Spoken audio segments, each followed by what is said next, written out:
अरे सार दिमाग सार टेंशन में आ गइल बा का करी सार पैसा है नहीं छे।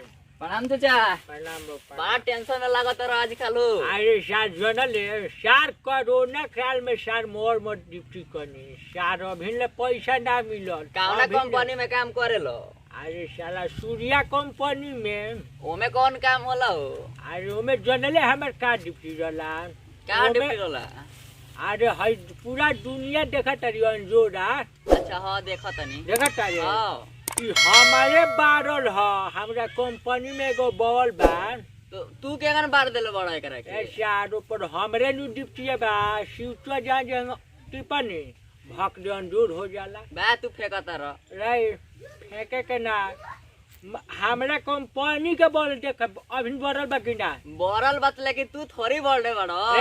अरे बतामो हमें टिपले बानी। अच्छा तू फेंकता रह खाली। सार एगो सही दिमाग हमार टेंशन में बा पैसा बिना। जंगल से एगो हमू कंपनी में काम करत रहनी है। काम ना रे चंदारमा कंपनी में। अच्छा चंदारा बा। हाँ कौन ना हाँ ओही में हमरो पैसा फंस गइल बा। तो हाँ कितना एगो हम दिमाग लगा देनी है। अच्छा हाँ बहुत बढ़िया दिमाग लगैनी है। हाँ हाँ ऐसन कइले बानी कि एगो जनरेटर लसिया कंपनी में। अच्छा अच्छा अच्छा ओकर पूरा चाले बढ़ा देले बानी। चाल बढ़ा दे। हाँ पूरा चाल। तो से का होई? उ पूरा दुनिया में धुआं ओकर फैल जाई। आ पंखा के सेट कर देले बानी ओसे पूरा हवा पूरा फैल जाई। आ जान तरह से चाहे ओकरा के लोग घरी का कहता? हाँ हाँ हाँ ओकरा के लोग कहता कुहा। कुहा। हाँ अरे सार तोरा मशीन के चाल बढ़ा देला से आ पंखा जोड़ देला से उ सार पूरा दुनिया में केंग फैल जाए पूरा दुनिया में। आ ताहारा हाँ। एगो बटन टिप देला से हाँ। पूरा दुनिया के एगो नजर हो जाई। रे सार रे बवालवा जोड़ी तो अंजोर ना होई। तू तो फेंकता रह तो हम जनरेटरवा के चालवा बढ़ाएम तो पूरा धुआं फेंके तो पूरा दुनिया में ना रे फैल सार, जाई। तोर एगो जनरेटर एगो पंखा पूरा दुनिया में केंग पहुंचा दी बता तो। फैल जाई।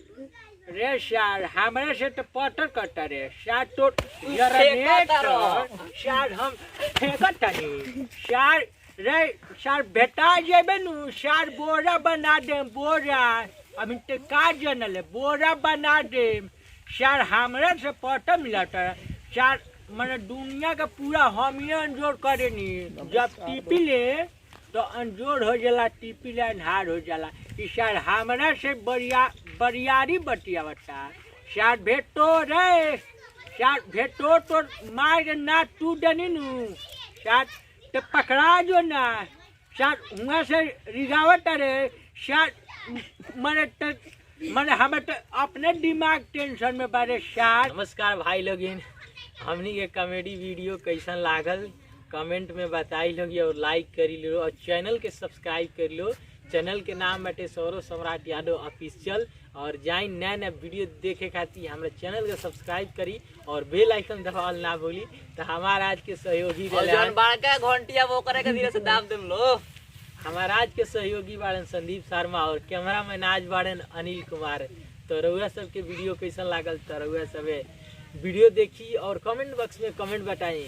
और रउआ सबके पास कोनो एगो कॉमेडी वीडियो अगर जो सोचले हो कि कॉमेडी तो हमारे पास भेजी हम ओके बनाए और रउआ देखी। तो आज के लिए इतना ही प्रणाम।